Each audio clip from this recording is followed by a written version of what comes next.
Welcome to this tutorial for setting permissions for your child's new Kids Choose account. In this video, we will show you how to select the types of purchases your child can make and how to set limits on their types and amounts of spending. We're starting from the Kids Choose website, so let's log into the Parents Portal from here at the top of the page.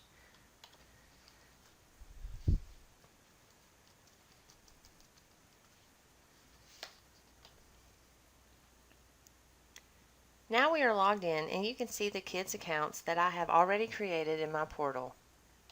Before we set permissions for one of these kids, let's go ahead and personalize them with a picture. To do this, just mouse over the child's name and you'll see the option to upload a picture. Click on it and you see the option to browse for an image to upload.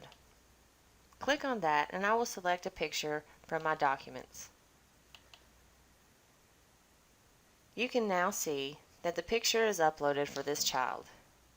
We are back on the Parent Portal homepage and we're going to set permissions for the kids, so click at the top of the page on Permissions. The first tab is the Account tab. This is where you give your kids their new account, choose the categories you want them to have access to, and select the appropriate ratings for their categories. Start by creating a login for your kids' account. You'll create a username, password, and confirm the password.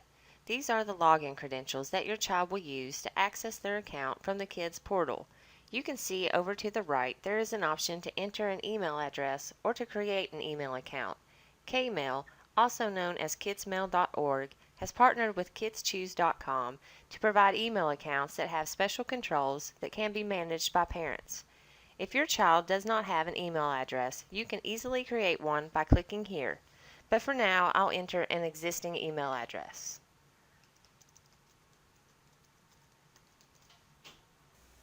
Now you'll opt in to categories that you want your kid to be able to access and specify what level of content you want to enable to ensure their entertainment is all age appropriate and stays within your personal specifications.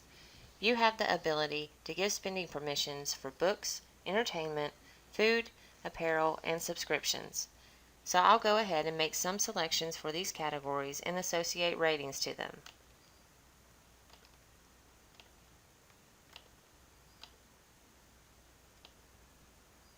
Click Save, and now you can make selections about the vendors your child is allowed to access.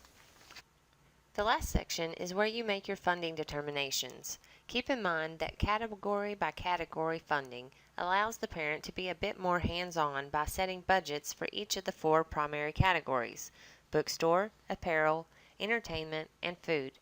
Funding based on all opt-in categories keeps the funds in a single pot that kids may be more likely to spend on entertainment or apparel, while parents think bookstores should be a higher priority.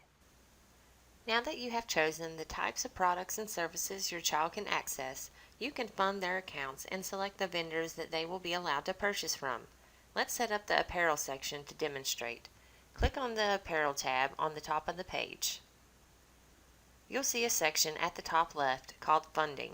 You can select an amount you would like to place in your kid's account for purchases of apparel.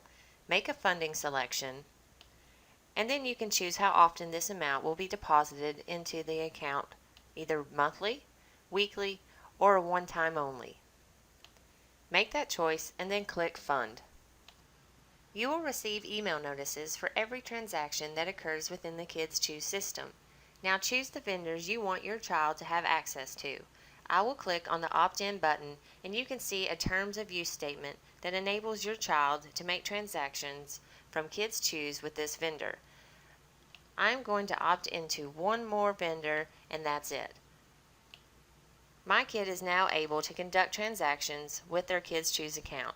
For more information on how to use the Kids Choose Kids Portal, be sure to check out our other videos. Thanks for watching and thanks for choosing Kids Choose.